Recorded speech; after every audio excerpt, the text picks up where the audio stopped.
The Nice House by the Sea, issue 9, James Tynion IV, writing with Álvaro Martínez Bueno on the R. So, yeah, the invasion of the other house, or the invasion to our house by the other house, has commenced, of course. However, our house has turned things around. They actually have most of them like tied up this issue, and they're trying to figure out what to do about that. And there's just lots of little ominous teases of where we're going here. It ends with like, Max just showing up and saying, okay, enough of this. We've got to solve this problem. But there's some teases along the way before we get there. It feels like when Max shows up at the end, it's like, if we don't fix this, Mom and Dad are going to be pissed. Yes. Right? So there's just like, we got to get this to keep everybody out of trouble. The big... But, yeah. Yeah, I was going to say, the big thing here about this issue is that it introduces us, because Reggie, who's on the Sea House, right, with a couple others, and the actor, Oliver, and all that, he's, like, trying to, like, get them back home, and he's, like, sort of, like, intermingling with, like, the mystical cables of whatever runs this place. And we kind of find out, between that and a later conversation, that these biomes that they live in are at least a little bit sentient, and it's this idea that this biome is actually concerned for the biome that the house by the lake's on, because it's in trouble, because it's dying. And we know why it's dying, is because the Sea House people have sabotaged the computer to open up the atmosphere. So, like, it's created this problem, but the idea that the not even the houses, but the biomes they're in, like these bubbles they're in, have some level of, like, awareness and sentience, and that they are concern for each other, is very strange and a new wrench to throw into the works. Yep. It's the first time that, like, this book has been trippy a little bit, but this is the first time that Tynion's really gotten trippy with Nice House, right? Like the whole thing with Walter in the first part of it in Nice House by the lake, right? We're like, oh, okay, we're doing like aliens or entities or something. I can still wrap my head around it. But semi-sentient biomes that can feel each other and know that when something's wrong, like, what the hell is going on? What does this book become? And I mean that in a good way. Yeah. Right? The other big thing that comes up towards the end is that they realize that they should try and talk to one of the people they've captured, right? So they wake up the pop star, because the pop star was the one who didn't actually want to hurt them. She was the one that tried to warn or talk them out of it, right? So they start talking to her, and basically the thing that comes up is that they have different recollections between the houses as to when they came to their house and when the world ended.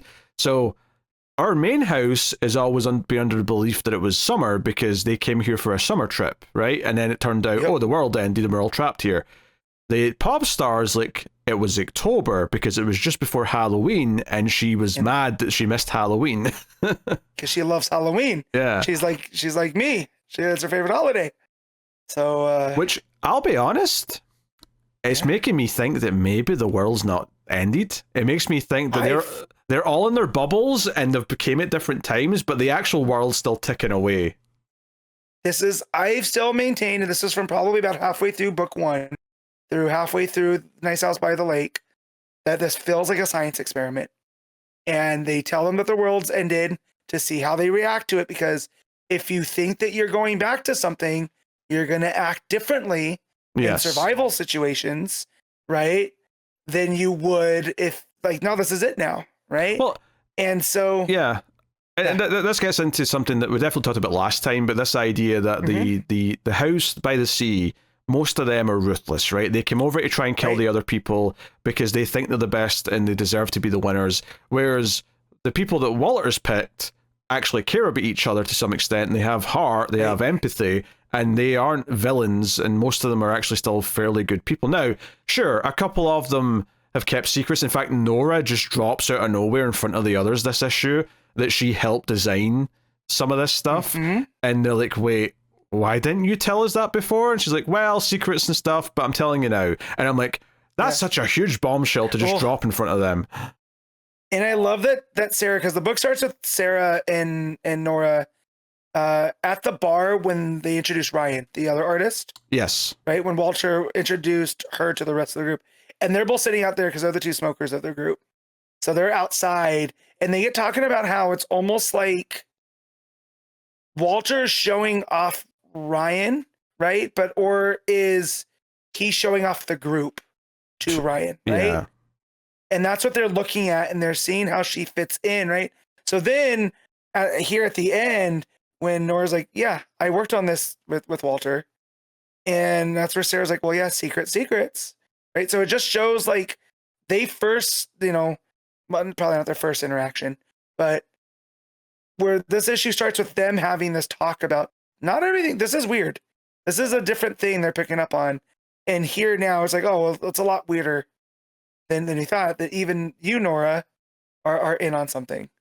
So I did like the juxtaposition of those two interactions. Yeah, there's also there's that moment at the end of that flashback where the consultant Sarah's like, hey, like, I'm sorry I didn't remember your name, and there's a little pause, and then Nora says, you can call me Nora. And I was wondering if that was implying that the only time she's maybe met Nora was before she transitioned, and perhaps that's why she doesn't remember her, because, and so when she says, oh, I don't remember your name, it's because, it was literally a different name the last time you made it. Because it doesn't sound like they knew each other well, right? This was something because Sarah's part of the college friends, whereas Nora is part of the high school. Yeah.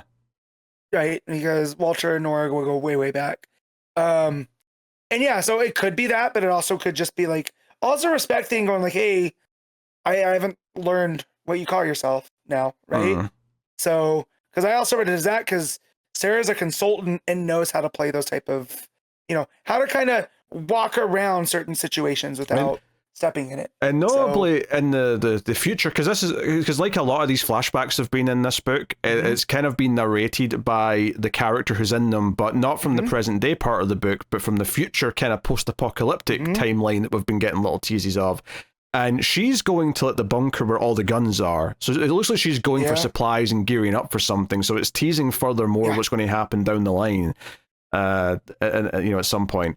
Probably in a third book, to be honest, at this point. I don't think we're ending this with the issue 12. No, this feels like a middle chapter. Yeah. And again, this is we've compared it to Lost a little bit, but like this is now where we're meeting the others. And like this is much bigger than we thought. It was just stranded on an island, right? Yeah. There are much bigger things at play here.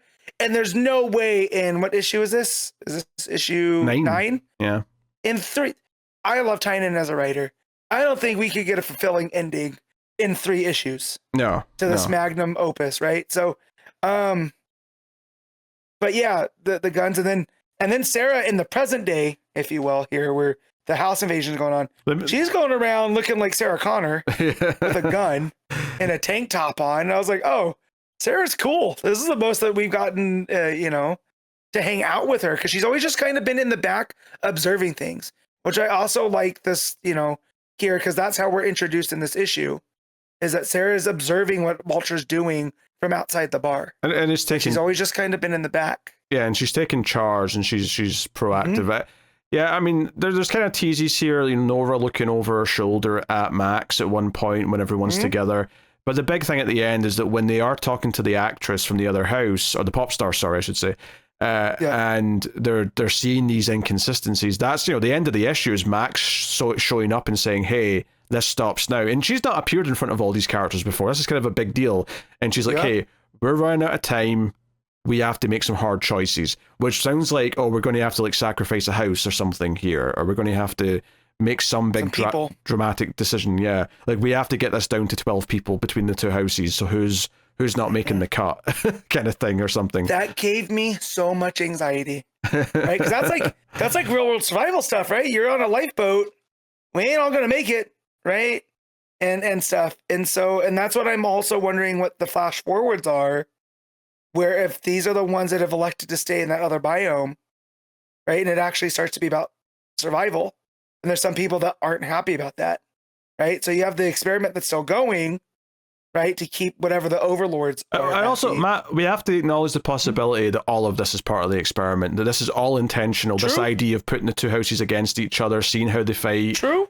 That could all be part of it. I mean, we don't know. It's presented like, no, this is against the rules and things are breaking down, but who's to say this isn't all part of this experiment, whatever it is? Right? No, true.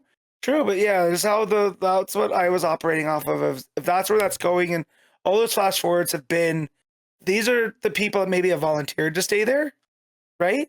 Maybe. And try to do whatever it is, because the nice house by the sea was all about being exceptional and all that type of stuff. But that's open for interpretation, what makes someone exceptional. Because they even talk about here how like everybody is like this peak from the sea house. Everyone is like this peak version of themselves. But when Oliver starts talking about it, it's like, oh yeah, they were all old. They've all changed how they look. Yeah, they don't recognize most of them. They recognize the pop star because she looks like she did. Yep. But the rest of them is like, wait, he's that writer? He's meant to be like 70. And obviously it's because they've all been changing their looks. In fact, one of the plot points of this issue is that one of the characters from the regular house by the lake has figured out how to change himself. So he comes out and he's like, look at me, I'm hot now, I've got a six-pack. And they're all just sort of cracking jokes and like no selling it and whatever. But it's this idea of like, yeah, this other house has been doing this the entire time. Like they were told so much more about how they could control their world and what they could do to themselves and all this stuff. Whereas Walter's house, it was like, no, everything's a bit more down to earth and like trying to keep them grounded. Almost like it was trying to like keep them like down to earth in the way that, oh, you're not exceptional and that's what makes you special. It's what makes you good is that you're not exceptional. Right. And it's that they all care about each other, right? Because you get a feeling that the people at the Sea House are just loosely affiliated by being there. Yes. Right. Whereas these guys are almost like a family unit because they all know Walter. Dysfunctional, for sure, but a family. Yeah. Can't spell fun without dysfunctional, Pete. Or you can't spell dysfunctional without fun. Did that backwards. But yeah, so it leaves off in a pretty big place. I also like the little moment when Reggie was trying to like deal with all the cables or whatever, and it's like, oh, it can't do something without permission from one of them, as in one of the people who operate these places. And then that's when the dog barks, and then it sort of works, and I'm like, yeah, Walter just barked his permission. So the biome will now respond in kind. I just thought that was a nice little touch. And there's a great little moment actually as well, when they're walking in kind of the dark place between the biomes, right? The control world or whatever you want to call it. There's a moment where they're talking to each other and they're on the way back to the nice house by the lake. Reggie and Ryan and Oliver from the other house, where Oliver says, yeah, it seems like there's a lot you should have all been told. And right as he says that, he looks to the panel like across from him, and it's just the dog in that panel. Like Oliver's figured it out. He knows that the dog is Walter. Because there was a moment in the last issue where he kind of looked at the dog as well. It kind of made it clear that he's already thinking that.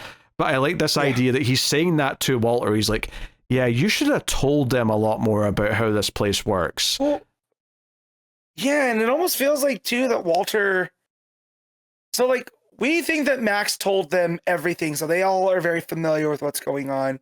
Maybe not everything, but a lot more about how to control their living space and stuff like that. And all that type of stuff, right? But then, like, Walter hid Reggie from everybody, threw in Ryan as an extra person who was kind of new to the group, right? Was responsible for the friend getting killed, which allowed them to bring Reggie back in, right? The doctor, and it seems like Walter's decisions have constantly screwed things up. But again, maybe that's part of, like you were saying, maybe that's part of the experiment of this all. Or alternatively, it's face value, and Walter is just screwing up constantly, and these people are going to survive almost because they are good and better than like the other people, but not because of Walter's efforts. Even though it does feel like he's sort of playing a bit of like a silent god hand, kind of trying to help them here or there, especially now as the dog, where he's like, hey, I'll lead you here, I'll lead you there, and so on and so on. And who doesn't trust a dog, right? If this is Walter, who's been proven to be untrustworthy, and he's trying to tell you how to fix things, you're like, I'm not listening to you. But a dog that's just hanging out, no one suspects the dog. Yeah. So it's super exciting. The art is fantastic as always. Like I said, I love the breakdowns of those panels walking in the darkness where Oliver's basically accusing Walter as he's looking at the dog. All that stuff is good. Like you say, the Sarah Connor-esque nature of the character going around is good. All good stuff. So no, I mean, it keeps building and building, and it feels like it's this back half of this particular book has really like built up to them invading the house, and the reactions of the main group and how they fight back against that. So it's been very riveting it's almost like the first story, Nice House by the Lake, was really good, but it was constantly teasing mythology. It feels like this one's had a lot more like plot, like as well, to drive it forward, which is felt nice. Not that I was missing it in the first one, but it's made this one feel like it's really moving somewhere in comparison. Yeah, for sure. And like, not that nothing happened in that first series. A lot happened, but yeah, this one seems like the pacing is a lot faster. Yeah. You know? So, yeah, it's all good all around. All right, what are you giving Nice House by the Sea, issue 9? I'm giving this one a 9. I mean, it's... Yeah, I think I might go 8.5. And it's just a feeling more than anything. I don't really have a good reason to why I'm going lower than the 9. Maybe I just didn't think it was as exciting as last issue, and that's about it. But regardless, very, very good.